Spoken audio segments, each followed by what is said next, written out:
확증 편향에 빠진다. 이 말이 무슨 말이냐면 주식 투자를 할 때 공부해야 된다고 하니까 열심히 공부를 하는 거예요. 열심히 공부를 해서 책도 사서 보고 막 이런 거 하죠. 그 다음에 경제 신문도 보고 유튜브 뭐 이런 거 경제 방송도 보고 또 인플루언서나 블로그도 막 하고 그리고 커뮤니티도 하고 스터디 그룹도 만들어요. 이렇게 해서 어떤 주식을 자기가 포지션에 비중을 실어요. 그래서 이 사람은 어떤 생각을 하냐면 그래 나의 판단은 옳았어 라고 하는 거예요. 이런 상황에 대해서 본인이 어떤 상황에 닥칠지라도 나의 생각에는 오류가 없다 라고 이렇게 확신하잖아요. 그러면 나의 확신에 훼손이 되거나 또는 반대 논리가 나온 것을 의도적으로 터부시해요. 거부하거나 듣지 않아요. 누군가가 충고를 해주는 그 말조차도 네가 공부가 부족해서 그렇다라고 그 친구를 탓해버려요.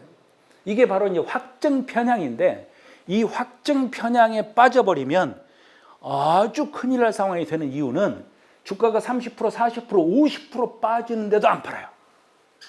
자기의 생각을 믿는 거예요. 그게 바로 손실을 아주 크게 만들어버리는 이렇게 해서 주식에는 시세에 순응해라. 시세가 빠지면 지가 아무리 공부를 많이 했다 할지라도 내가 모르는 뭔가가 있는 거예요. 내가 모르는 뭐 어떤 영역이 작용하고 있어요. 그래서 시세에 순응해라. 시세를 이기려고 하지 말아라. 이 확증 편향에 빠진 사람들이 주식 투자에서 아주 크게 실패를 하는 경우가 이것 때문이다 라고 하는 거죠. 자, 시장은 집단지성이에요.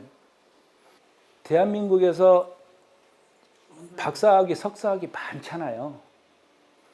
석박사들이 다 돈을 벌 것 같다. 똑똑하고 머리 좋으니까. 그러지 않아요. 절대 그러지 않아요. 그리고 주식시장은 대단히 경영학적인 또 경제적인 지식 무장한 사람들에 의해서 움직이지 않을까. 천만의 말. 천만의 말. 저는 공대 나왔어요. 공대 나와서 경영학 공부했지만 집단 지성이 절대 아닙니다. 왜 그러느냐? 주식시장은 말이죠. 자본 권력자의 횡포가 존재해요. 여기서 말하는 자본 권력자라고 하는 것은 대주주일 수도 있고 큰 손일 수도 있고 기관 투자가일 수도 있고 외국인 투자자일 수도 있습니다. 이런 자본 권력가에 의해서 시장이 왜곡되거나 그들의 의사대로 움직일 수도 있어요. 그래서 시장이 냉철한 이성적으로 움직이느냐라고는 볼 수 없다라고 하는 것이 하나가 있고 두 번째는 정보의 비대칭성이 존재하고 있어요. 주식시장은. 아니 무슨 소리야. 지금과 같이 모든 정보가 낱낱이 공개되는 이 정보화 시대에 무슨 정보의 비대칭성이 천만의 말씀. 정보가 특정인에게 전달되거나 정보가 오너 일가의 손에서만 놀거나 또는 정보의 근접성이 용이한 사람에 의해서 주가는 선행해버려요. 따라서 정보가 나한테 들어오는 정보는 이것은 정보가 아니다라고 의심하셔야 돼요. 누군가가 술자석에서 야 이거 사봐. 누가 그러던데 다음 주에 이런 게 발표된대. 그것은 정보가 아닌 소문에 불과할 수 있다. 가치가 매우 낮아졌다고. 그러니까 본인의 정보력을 대단히 하이 클래스로 생각해서 이 정보를 나만 지금 듣고 있구나라고 생각하는 것도 큰 오판일 수 있다라고 하는 거예요. 그래서 시장이 집단 지성에 의해서 움직이지 않는다라고 하는 것이 있고 두 번째는 시장은 말이죠. 아까 좀 전에 주식은 어떤 것에 반응하느냐라는 질문에 이익에 수렴한다, 금리, 유동성, 심리 그랬잖아요. 제가 이 심리 얘기하면서 이 심리가 주식을 폭발시킬 수도 있다라고 말씀을 드렸잖아요. 이 심리는 어떤 현상을 가져오냐면 객관적 이성을 초월하는 수가 있어요. 그러니까 오버슈팅을 해버릴 수도 있다. 그래서 반대도 있죠. 상식의 선보다도 과도한 과매도로 몰입할 수도 있어요. 그래서 시장의 심리가 지금 어느 방향으로 가고 있는지를 살필 필요가 있는데 지금도 그 영향의 범주 안에 있어요. 지금은 대한민국 주식시장이. 그래서 시장은 집단 지성이 아니다라고 하는 것을 우리가 알 필요가 있다.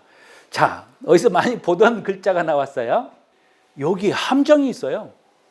이 함정을 이해하지 못하고 해버리면 큰 낭패를 보는데도 자기는 왜 낭패를 보고 있는지를 모르는 경우가 있습니다. 예를 들어서 기업의 가치를 평가할 때 저퍼주를 사라. 저퍼주 사. 전문가랍시고 TV에 나와서 저퍼주 얘기를 해요. 그 저퍼주에는 숨겨져 있는 함정이 있어요. 퍼라고 하는 것은 주가를 주당 순이익으로 나눈 거잖아요. 그잖아요? 그럼 주당 순이익이 뭐예요? EPS잖아요. 자, earnings, 순이익이 문제야. 순이익을 퍼는 주가를 주당 순이익으로 나누는 건데 EPS, 주당 순이익 얘가 문제야.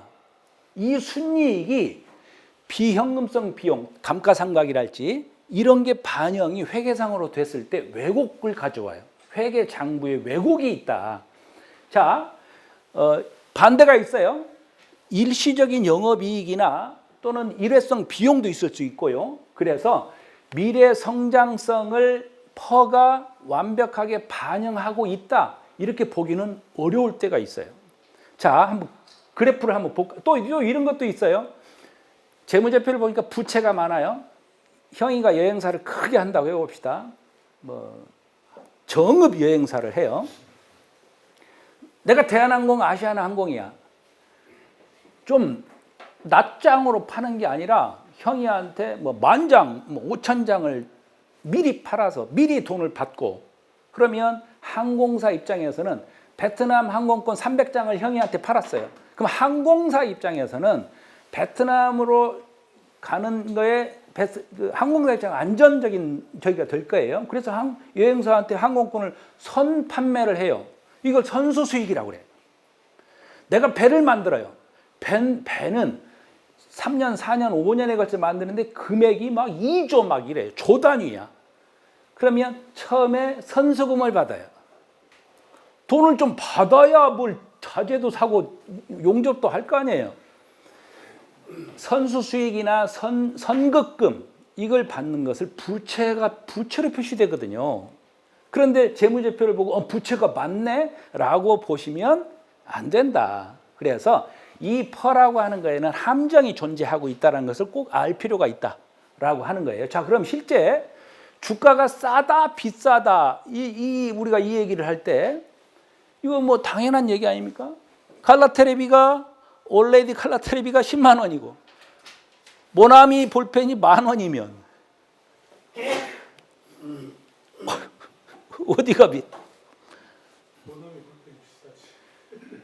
어디가 비싸요? 볼펜이 비싸죠. 볼펜이 10,000원이 비싸잖아요. 그래서 제가 텔레그램에서 계속 말하는 게 뭐였어요? 주가를 볼 때는 주가를 싸다 비싸다라고 볼 때는 가격을 보지 말고 가치를 봐라. 주가는 가격을 보지 말고 가치를 봐라. 자, 그러면 하나를 알았어요. 둘을 알아볼까요? 자, 주가가 싸다 비싸다. EPS와 펄을 잘 살펴야 되는데 함정이 있다 소리를 제가 했습니다. 자, 그러면 어떤 기업의 주가가 10,000원이에요?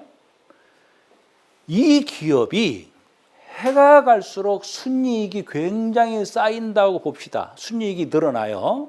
그러면 펀은 어떻게 돼요? 내려가겠죠. 자, EPS가 어떤 기업이 100억의 순이익을 낸다고 해봅시다. 근데 그 회사의 주식수는 1,000만 주예요. 그러면 100억 나누기 1,000만 주 하니까 EPS는 1,000원. 그죠? 자, 그럼 EPS가 1,000원인데 퍼라고 하는 것은 주가를 EPS로 나눈 거예요. 주당 순이익, 퍼를 보면 EPS가 1,000원이니까 주가가 10,000원이라고 그랬잖아요, 지금. 그러니까 10,000원 나누기 1,000원 하니까 퍼는 10배예요, 지금. 그런데 이 기업이 영업이익이 200억을 냈어요. 그 다음 해 여명을 200억 냈어요. 그러면 EPS가 2,000원이 되죠. EPS가 2,000원이 됐으니까 퍼는 5배가 되죠. 저퍼주가 된 거예요. 따라서 주가는 어떻게 움직여야 되느냐? 주가는 2배가 돼야 돼요.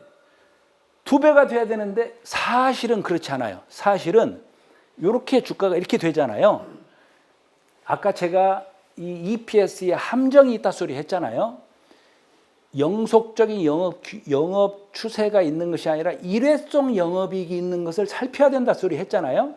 일회성 영업이 아니라 순수 영업이익과 순이익에 의해서 예를 들어 뭐죠, 환차익이 있을 수도 있고 그래요. 200억이 났던 이 회사는 2차년도, 3차년도, 4차년도는 250억, 300억, 330억 이렇게 우상향의 영업 순이익을 이뤄낼 수 있는 그런 토대가 있는 회사예요. 그러면 전년도에 EPS가 1,000원이었는데 올해 EPS가 2,000원이었어요. 전년도 퍼가 10배였는데 올해 이 퍼가 5배예요. 그럼 주가는 2배 가야 되잖아요. 그렇지 않아요. 주가는 4배 가버려. 주가는 4배 갑니다. 4배. 그런데 주가가 4배를 가야 되는 거예요. 아까 제가 주가는 뭐라고 한다 그랬어요?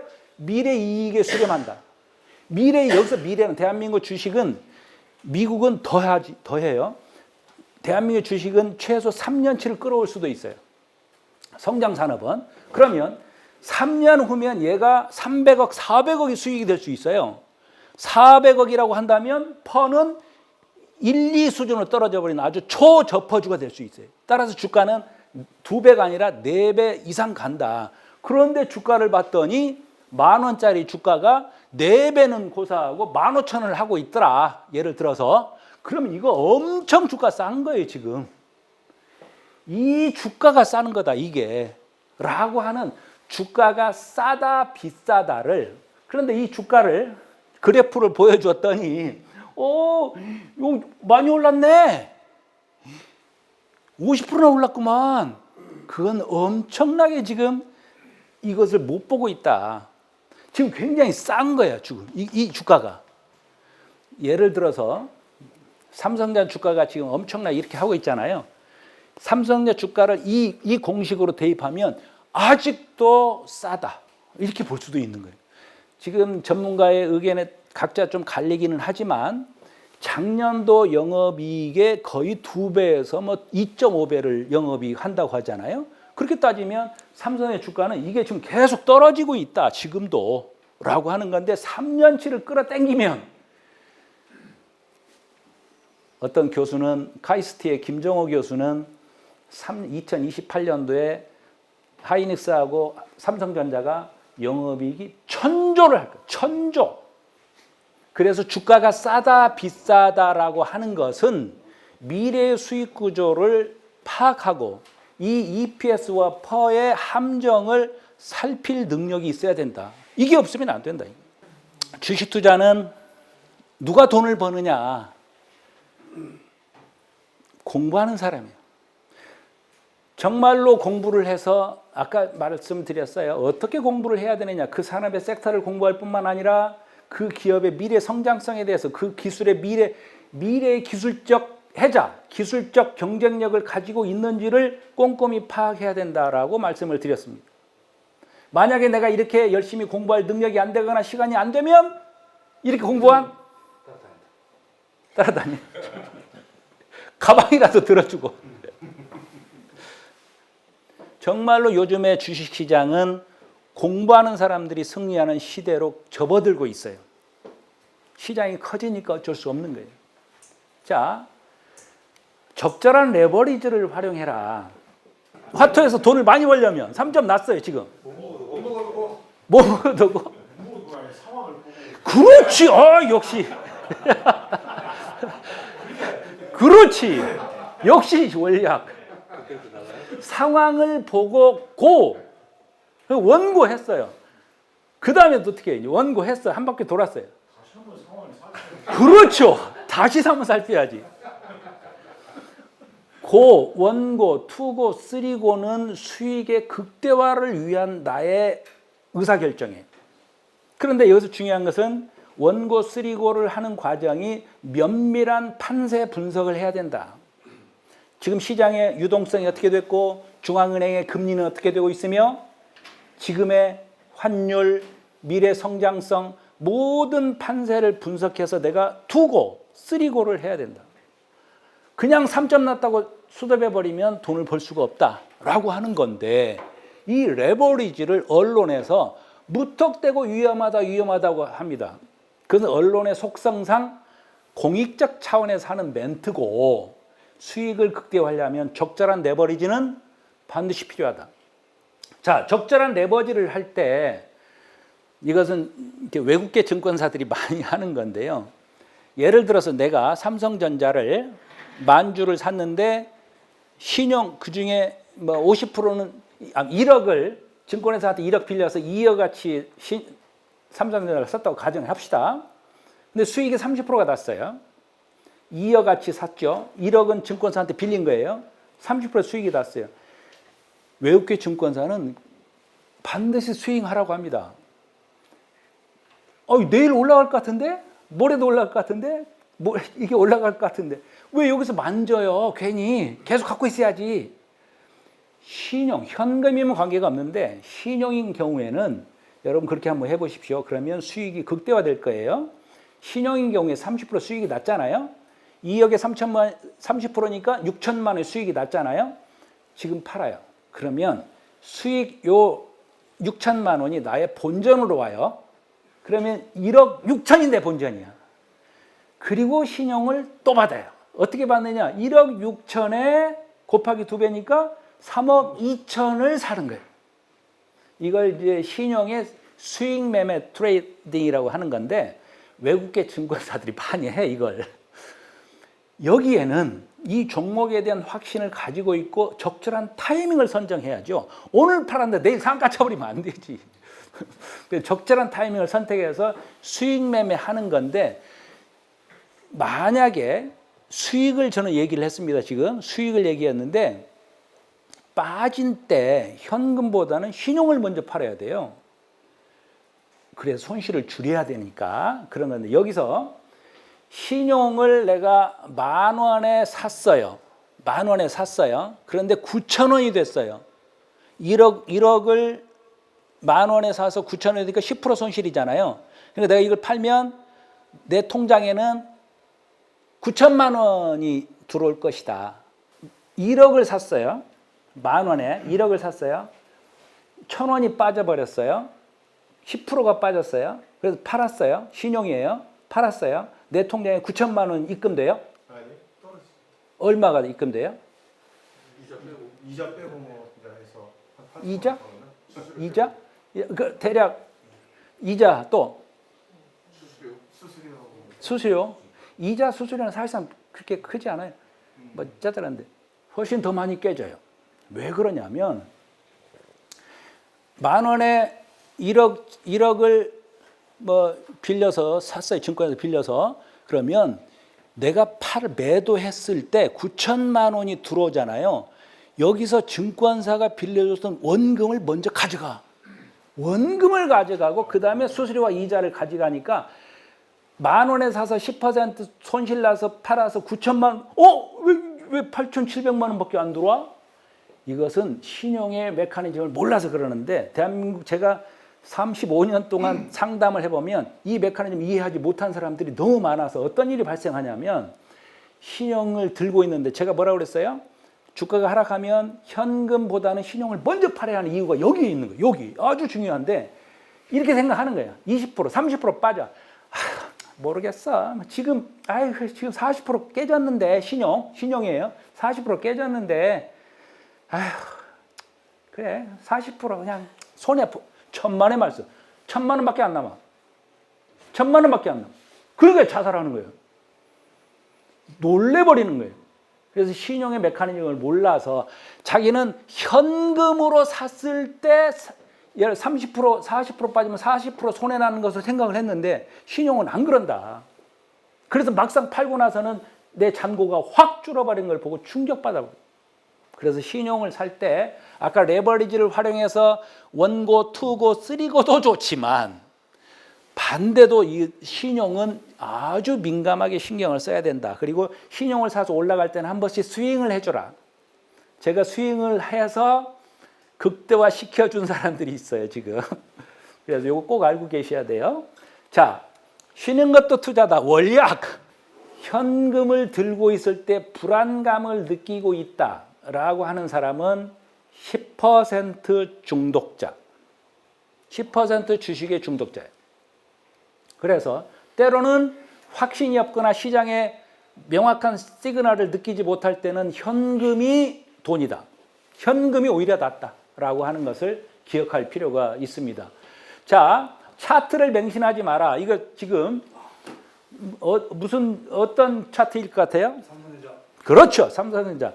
차트는 차트일 뿐이에요. 차트를 너무 우리나라가 차트에 대해서 기술적 분석에 대해서 집착하는 사람들이 의외로 많습니다. 특히 개인 투자자 중에 차트가 캔들 차트가 어떻고 무슨 별별 여러분 이런 거 들어봤어요? 워런 버핏이 차트 매매하고 있다 소리 들어봤어요? 주식시장에서 삼성전자까지 이거 하종가 치는 거 이날 기억하시나요? 네. 하필 제가 그때 그 시간 그러니까 그 몇 월 며칠 날 그 시간 07시 59분 59초에 삼성전자를 보고 있었어요. 하필. 그러니까 1초 만에 정확히 56주가가 하중가에 나왔어요. 그러니까 20주가 체결이 되고 36주가 하중가에 팔자가 있었어요. 삼성전자가 내가 IMF 때 포스코가 하중가를 간 적은 봤지만 삼성전자가 하중가를 받는 건 난 깜짝 놀래요. 내 거 뭐 잘못됐나? 그리고 VI가 걸려 있죠. VI가 걸려서 2분인가 3분인가 VI가 돼서 23주가 바로 풀리면서 플러스로 갔죠. 그날 아마 플러스로 끝났을 거예요. 이거 여러분들 조심하셔야 됩니다. 제가 텔레그램에 썼듯이 지금 프리마켓 시장과 넥스트 시장에 이해를 하셔야 돼요. 우리나라의 아침 정규장은 09시에서 15시 30분이잖아요. 09시인데 08시 50분부터 09시 땡땡까지 10분 동안은 동시효과 시간이에요. 동시효과란 매수자와 매도자의 그 가격 체결의 그 수량을 정합성을 딱 맞춰서 체결시키는 거죠. 이렇게 말씀하셔도 돼요. 이것도 정답이에요. 조금 이론적으로 말을 하면 이게 길어요. 이론적으로 이걸 말을 하려면 길어. 어떤 형태가 됐든 그냥 알아듣기 편하게 얘기하면 매도의 가격과 수량, 매수의 가격과 수량, 가격과 수량에 대한 접속 매매를 동시효과로 하는 것인데 여기를 이론적으로 말하려면 한 10분 말씀을 드려야 돼. 그게 맞다 이 말이에요. 그러다 보니까 만약에 이 어떤 56주를 던진 이 사람은 저는 그렇게 판단하는 게 여러 기자들이 억측을 많이 써놨던데 저는 그 56주를 던진 삼성전자 56주 던진 그 사람은 07시 59분 59초에 탁 주문을 넣을 때 동시효과라고 생각한 거예요. 그러나 프리마켓 동시효과가 아니야. 실시간 주문은 가격으로 되는 건데 하필 그때 매수세가 20주밖에 없었어. 매수세가. 그러니까 하중가에 꽂히는 건데 가격 형성은 세 가지로 됩니다. 어떻게? 가시수, 가격 체결 우선 원칙, 가격, 시간, 수량. 그런데 가격이 하중가거든. 시간이 이 사람이 제일 빨랐거든. 하필 이 사자가 20주밖에 없는데 수량도 많고 가격이다. 그러니까 하중가에 체결이 돼버렸던 정말로 해외 언론까지 났던 글로벌 그룹의 하중가 사건. 그래서 여러분들이 프리마켓 시장에 주문을 낼 때는 특히 아침 시작할 때 주문을 낼 때는 동시효과가 아니라는 것 꼭 유념해서 실수하지 않도록 손실 난 것을 먼저 팔아라. A라는 주식이 20% 수익이 나 있어. B라는 주식이 10% 수익이 나 있어. C라는 주식이 10% 마이너스, D라는 주식이 20% 마이너스예요. 그런데 뭔가 팔아야 되는 상황이야. 그럴 때 대한민국 투자자들의 상당수는 20% 수익이 나 있는 걸 팔아요. 그런데 대한민국 주식시장은 지금 아까 여러 가지 이유로 뭐 이익에 수렴한다, 금리, 유동성, 심리 여러 이유로 주식시장은 우상향하고 있는 이 시장에서 수익이 나고 있는 것은 그만한 타당한 이유가 있는 것이고 마이너스가 20% 있는 것은 그만한 타당한 이유가 있는데 그만한 타당한 이유가 있는 것을 먼저 팔지 않고 올라갈 이슈가 있는 것을 잘라버리면 그래서 개인 투자자가 수익을 많이 못 내는 이유가 바로 여기에 있어요. 그래서 손실이 나 있는 걸 먼저 팔아야 된다라고 하는 거 꼭 기억하고 손실이 나 있는 걸 먼저 파는 것은 건강에도 좋아요. 자기 계좌가 파랗게 돼 있으면 엄청 스트레스 받아. 그래서 손실 나 있는 걸 먼저 팔아라 라고 하는 거 이거 알고 계시고요. 주식 투자는 지능순이 아니다. 아까 비슷한 얘기를 했는데요. 이렇게 생각하는 사람이 있어요. 대수의 법칙이라고 알아요? 이 대수의 법칙이라는 건 뭐냐면 주사위를 6번 던진다고 해봅시다. 한 번 던졌더니 1 나왔어요. 두 번 던졌더니 2 나왔어요. 세 번째 던졌더니 4 나왔어요. 이렇게 나왔어요. 5번 던졌더니 5 나왔네. 이 6번 던질 거예요. 6 나와? 3 나와. 대수의 법칙은 제가 지금 6번이라고 그랬어요. 6번이라고 하니까 6 아닐 수도 있지. 또다시 1이 나올 수도 있지. 그런데 100만 번을 던졌어요. 주사위를 100만 번을 던지면 1, 2, 3, 4, 5, 6이 거의 6분의 1씩 나올 수 있죠. 이게 대수의 법칙인데 이 대수 똑똑하다라고 생각하는 사람들의 착각. 주가가 100원 마이너스, 200원 마이너스, 300원 마이너스, 50원 마이너스, 100원 마이너스, 몇 원 마이너스, 마이너스 10일째 마이너스요. 그러면 그 사람이 이렇게 생각을 해요. 대수의 법칙을 생각해요. 주가가 자기가 공부를 좀 했대. 12일 동안 하락하면 투자 심리선이 0이 돼. 그런 주식은 없다. 그런 주식은 없어. 따라서 내가 책을 보니까 투자 심리선에 따라서 10일 연속 하락을 크든 적든 하락하면 이 주식은 반등한다. 그런 법칙이 어디 있어? 그런 법칙은 없는 거예요. 거기에 굉장한 큰 돈을 1억을 배팅해버려. 그 다음날 10% 빠져버려. 빠지는 것은 그만한 까닭이 있다. 따라서 대수의 법칙을 생각해서 마치 자기는 똑똑한 것처럼 그렇게 매매를 해버리면 큰일 난다. 주식은 반드시 자기가 이 주식을 산 이유가 있어야 되는데 대수의 법칙 때문에 산다. 이건 있을 수 없다라고 하는 거예요. 꼭 기억하실 필요가 있어요. 의심에 사서 환희에 팔아라. 주식은 의심에 사는 거예요. 주식은 의심에 사서 환희에 팔아야 되는데